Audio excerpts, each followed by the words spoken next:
listening to Afrobeat Radio on WBAI FM. I'm your co-host, Akenna Magaji, and I'm in studio with Wui Jacobs. We have a special segment coming up. We have a special guest on the telephone. I'm pleased to welcome a returning guest. It's her second time on WBAI. She is the one and only, cannot be duplicated, cannot be imitated, Miss Shailah Edmonds. Shailah was a model in Milan, Paris, and New York in the late 70s to the mid 80s. We have her back on Afrobeat Radio to talk about a film that she is currently in development about her life. Shailah, welcome back to Afrobeat Radio and WBAI. When last you were here, we talked about your career as a model and then your career post-modeling as a jazz and cabaret singer.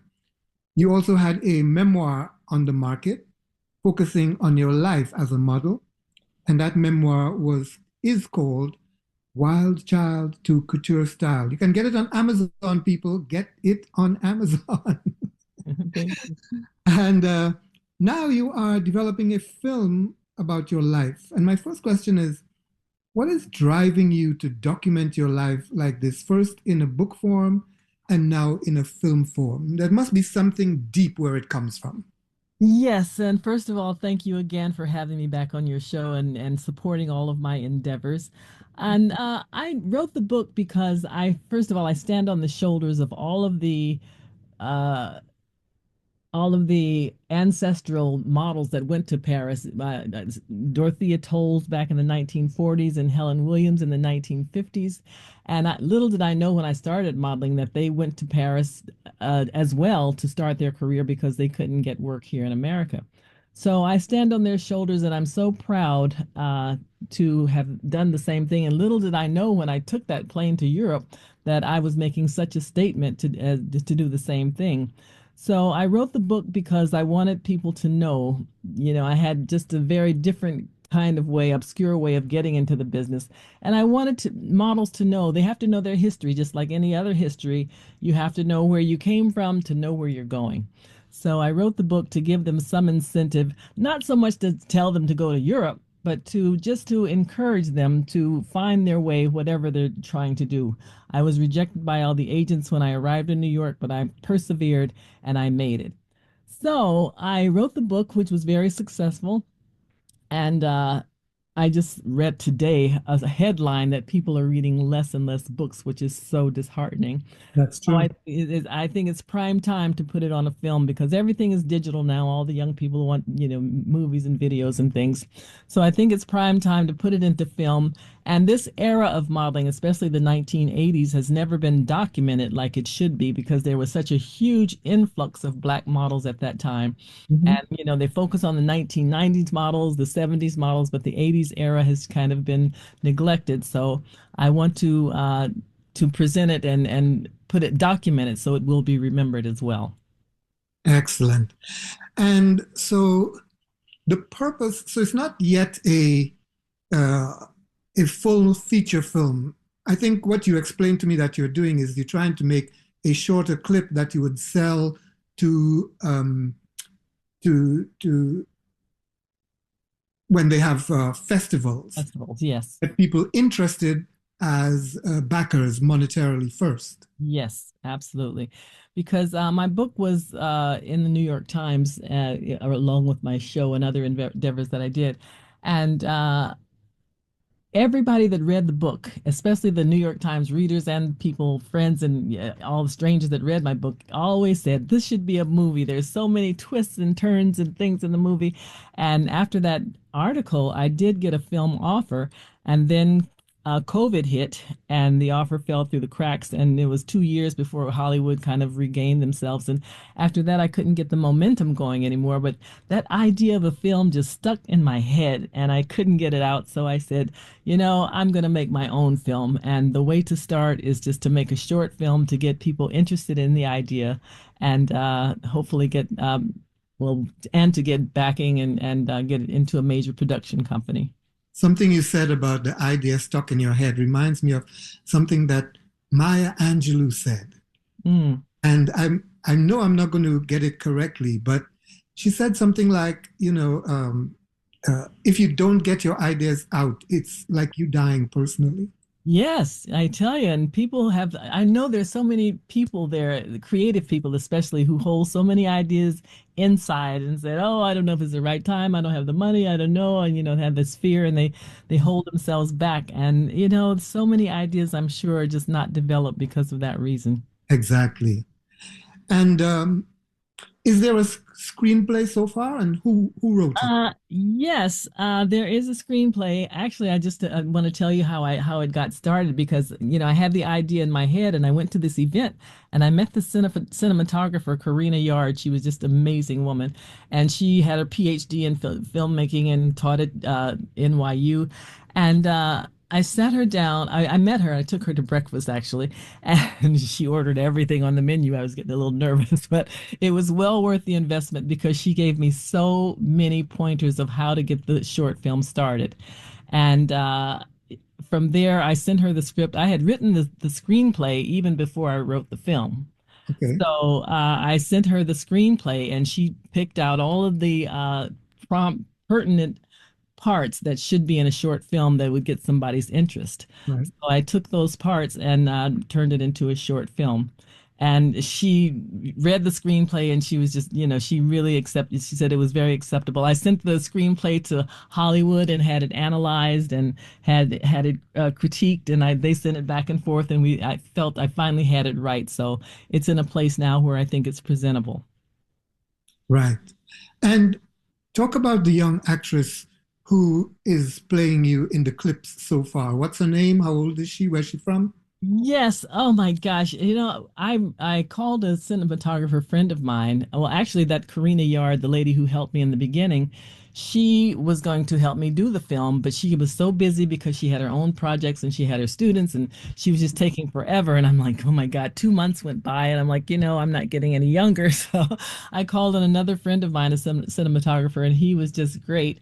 And he just stepped right in. And I just want to say to all the filmmakers out there who are listening, to be sure your cinematographer is loves your subject, your project, because let them know that you're not a cash cow, and they're just not in it for the money. It's Right. very important. So when I told him my backstory, he was totally gung ho into it, and it takes sometimes months to find locations and get the cast and everything. So, but he had the locations. He was such a great help, and he helped with the casting as well. So I cast all the actors online and had them audition online. And I take my hat off to casting directors because, oh my God, that was the part that was just a little stressful for me because all the children that I interviewed, because I have a scene in there from children from 7 to 9 years old, and all the children that I interviewed, they weren't great actors and they couldn't read, and oh my God, and I have little or no budget, so I had the one that I really loved. She spoke really, really well. She was clear and she was just precise. She could read and act, and but she didn't look like me. But I said, I said she's close enough. So I said the thing is now to get a teen actor to play the mature me. So I found the actor to find, that kind of matched the girl, and it was all going well until the teen me decided to quit the project 2 days before we started shooting. Uh-oh. So there I was left with this little girl, like, oh my God. So I had asked this other friend of mine, a model friend of mine, to audition, send her audition tape in, which she sent it late. So I called her again and asked her to send it, and she sent it, and she was perfect. Her name is Desiree Coleman. And although they didn't look alike, and people kind of told me about that at the end of the screening, but I said it's just an idea, it's just a presentation, so it doesn't have to be perfect. But Desiree Coleman is a model now, and I'm trying to get her to going to the acting business because she was absolutely excellent. She has amazing interactions and reactions to the scene, and she really got into it and played the parts really well. Hmm. Well, you earlier you mentioned casting directors, but uh, aren't you familiar with their work? Because as a model, you had to be casted. Oh yes, yes, but I was always on the other side of the table. I never knew all the headaches they were going through behind the scenes. It Right. is really, really tedious because you have to get people, well, as a model, you have to get people to portray, with the personality and the body that fits the dress, and then sometimes another a better one comes along, and you have to fire that one and replace the other one. It's really hectic. It's really. So, it's a lot of it's hard work, and I totally respect their work more so than ever now. Yes. So, Shayla, is it going to be a documentary or a feature film? A Well, dramatic it film? it can go either way. I have a meeting with some documentary people in March, and if it is a documentary, it'll be a story about my life, and I want to emphasize that this is not a movie just about my life. I just want this as a regular movie, either for Lifetime or, they can take the storyline and take change the name, change the title, whatever they want to do. I just want the story out there. Mhm. So it's not, particularly my story per se. But if it is a documentary, it would be my story. Yes. So, if it goes into a documentary, that would be great too, but it would be great as a feature film as well because there's so many twists and turns, and it's a huge budget, so it's kind of hard to get investors interested in an unknown writer and unknown people. So, but I'm taking my chances. But as a limited series, then I've been told by other people and major people in the business, well, if you not major, but people in the business, that it would be great as a limited series because there's so many cliffhangers in the story that will keep you coming back to watch again and again and again. So Yes. I think it would be great as a limited series, Netflix or Hulu or one of those places. With maybe about 5 or 6 episodes. Yes, 6 to 8 episodes. Yes. Sounds good. And what period of your life do you want to be covered in this film? Because I heard you say you had some children, 8 and 9 years old, but I would have thought that you would start just before you arrived in New York from Oregon. No? Yes, but I have a little backstory because, when I came from Oregon, I just do a short part of that. But if it goes into a series, they people don't really have the money to shoot in Europe, where I really made my highest point. But I have a little excerpt because I wanted to emphasize just a short, maybe it could be just some little scenes that I was born with this natural talent that was never recognized. Okay. And I could play the piano by ear. I always wanted to be a ballerina. I was twirling around, and as a teen I wanted to, I was trying to put three girl groups together and sing, and it never worked out because we always fought. So it was, I just want to emphasize that that was the groundbreaker that got me into the modeling business. The things that you were interested in before modeling came along and made you successful. Yes, and then when modeling comes along, everything explodes. My whole life changes, and that's when the real story starts. Yes. How old were you when you came to New York? Oh dear, I've lied about my age so much. And even getting into the business, I had to lie about my age because I was probably around 23 or so, but I never told anybody I was over 19. And you also lied about being a mother at the time you started, correct? Yes, yes, and that's a major scene in the movie as well because during Yes. my It has to be. during my era, it was the late 70s, mid 70s. Well, I'd say mid to late 70s to mid to late 80s is when this is covered. And during that era, you could not be married or have children or anything. It was like that was totally forbidden. Whereas now you have pregnant models walking the runway and you have models walking the runway with their children. So times have certainly changed. I recently saw a Chinese model in the uh, Roseberry Schiaparelli Hmm. show, the most recent one. Hmm. And she took time off in 2013, 2014, had two babies in succession, came back Wow. in 2015, Wow. yeah, in 2026, and she's still doing it. Yes, I tell you, that's, things have totally made made a total 360. I tell you. So yes, that's the business. Mm. Well, I just want to focus on, about the movie too. It's really not it's not about really, rejection and a lot of discrimination. I mean, discrimination did have a big part, that's what caused me to separate from my family and right, have to go to Europe. But it's also about I want the main theme of my movie is about finding a mentor. When one has an idea or profession or whatever you want to pursue, you have to have, try to find a mentor because I wouldn't have never made it if this lady hadn't stopped me on the street and sent me to New York as a model. right. Even after I got to New York, if the photographer hadn't believed in me and given me that one-way ticket to Europe, knowing that I would be successful, he was the other stepping stone. I would have never gotten there. So just a word to everyone, if whatever you're pursuing, don't try to do it alone. Get a mentor or somebody who knows the business and can give you some guidance. Mm. Just let me come back for a minute to um, getting your idea out. Mm. Obviously, you have never done this before. And so, did you find the first step daunting? Were you terrified to venture into such unknown territory? And how did you get the bravery, the gumption to think that you could pull this off? Well, I don't know if you remember my one of the songs that I gave you is called "The Native in Me is Getting Yes, Restless." yes, I play it Yes. often. And that is my theme song, because when my singing, I lost myself in the singing world for many years after I had, the modeling slowed down and before I could get the film started.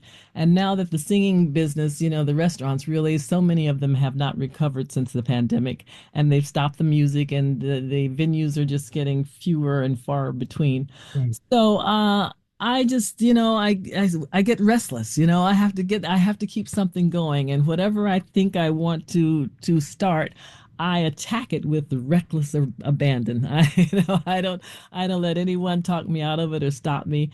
I just jump right in. So, and that's, the bottom line is courage. You have to have that courage to pursue what you're going to do and do it. Yes, ma'am. Yes, ma'am. I was curious. I don't think I asked you this before when you were on uh, a guest of ours previously, but Mhm. did you ever do magazines, or was your modeling career only runway? Well, during my era, during the late 70s and 80s, there is a part in the film too that I kind of focus on that. But there were print models who did all the magazine work, most of the magazine work. And those were the white models because they felt if they put black models in the print magazines that nobody would buy the magazines. Right. So the black models did all the runway work, the stage work. Okay. But it wasn't until the mid 80s when I came back to New York and was established as a model that I started doing some print work as well. I Yeah. was in Vogue and I have lots of tear sheet pictures from prominent magazines, Harper's Bazaar, and yes. Oh, sweet, sweet, sweet. Um, the thing about print models is that they don't have to be a certain height, correct? That's true. Somewhat, they still have to be at least 5'7". They don't have to be the 5'10" thin statuesque, runway model. But they are acceptable if they have a beautiful face that, will sell some magazines. They they don't have to have those that they're not as strict with the height requirements. Yes, yes. So tell me, what are some of the festivals that you um, have thought about that you would like to enter your short clip? Well, I was so excited because when I first finished the first draft of the film, I submitted it to this film festival site and it was immediately picked up by the site to be shown in their festival. I was just like I was over the moon. I could not believe it. It was called the New York Film Festival. Oh, nice. Yeah, so and I just couldn't believe it, and to see it on the big screen, I was so elated and so grateful for all of my friends. So many of my friends came out to see it, and but when you see, I worked everything on the computer, and when you see it on the big screen, it's a completely different story. Okay. We had to go back after we saw it and go back to the editing room again because the titles were too far spread across the screen too much, and certain scenes just didn't fit right, and the ending wasn't right. So we went back and did the whole thing again, and I feel bad for everybody that saw it because now it's a bit different, and I can't invite them back to see it again. But anyway, being accepted into that film festival let me know that it had potential. Okay. And I know then I started applying to all the other film festivals around saying, "Oh, I can go to Canada, I can go to Florida, I can go, things on the East Coast." And then I met another mentor who told me, "Don't submit to every film festival. If the film festival isn't uh, um, associated or have the theme of your idea of your film, you're wasting your time." And so I went back and got some refunds and withdrew from some. But I'm being very picky now about the festivals that I am applying to. And it was soon after, I can't believe it, soon after that the premiere of the film at the first film festival, I got an email from an festival in San Francisco, and they says, "Oh, we've heard about your film, and we want to put it in our festival and whatever, whatever." But they were on the gay and lesbian circuit, and when they found out it wasn't about that, then they dropped me. But Okay. anyway, that's another thing that happened to let me know that it had potential. So Okay. I want to go to Martha's Vineyard. I want to go to Atlanta, to more of the Black film festivals, that I've chosen now. And even I was told by this new mentor that the going to festivals isn't the do all be all of getting your project noticed. I hope there are filmmakers listening to this, because even though the film festivals are going on, there's also agents and film markets, and you have to get a good lawyer, and you have to know about distribution. You have to really know the back end of the business, when you go to these festivals. So I'm on YouTube every day and trying to learn as much as I can before I approach these festivals. And thankfully they're not really starting to choose and accept you until the end of maybe February or March, and they Okay. start in June or so. So I have time to learn a lot, before I get there. But I really want to travel, and just as much as I can and give it as much exposure as I can. Shayla, remind me, there is an audio version of your book, correct? Yes. And you are the one who narrated it? Yes, I did. And I did it a little bit too early. I didn't know anything about narrating, but I just wanted to, again, leave my legacy, because, when my days are finally done, I want my family or whoever reads it or friends and just to hear my voice and remember, how I sounded. So, but I had no experience as far as reading and acting. So, it's okay, but it came through. But I think it's a little too wordy, and I didn't do a lot of expressions that when I listened to it again, that it could be better. But anyway, it's there. So, Well, the reason why I asked again is because just talking to you right now, I'm struck at your elocution and oh, thank the you. clarity of it. And I always, always admire people who speak English with clarity, with elocution. And I don't have to, because sometimes I do get bored with trying to understand people. Oh, I can imagine with the language barrier. It's And really, yeah, I mean, like I was listening to a tennis player the other day, and I thought to myself, he cannot get an advertisement for any product where he is speaking. He plays well, but I admire your elocution and the clarity of your speech. And thank you. besides your book, that's hey another way that you can be a star. Okay. Yes, I did a book signing recently at my friend's boutique, Aita Carmichael, and it was a really nice evening. And I think the more I do it, the better I get, because sometimes I was a little, holding back and not finding the right words at the right time, but it went really well, and I just feel that I'm speaking better and more confident as a speaker now. So I'm hoping to do more book signings, and if there's anyone out there who has a little boutique or an event or for Black History Month or Women's History Month, I would love to be a part How of. can we get in touch with you? Yes, my website is ShailahEdmonds.com, ShailahEdmonds.com, or either my website is ShailahEdmonds@gmail.com. Your email is Yes, Shailah Edmonds at email is better.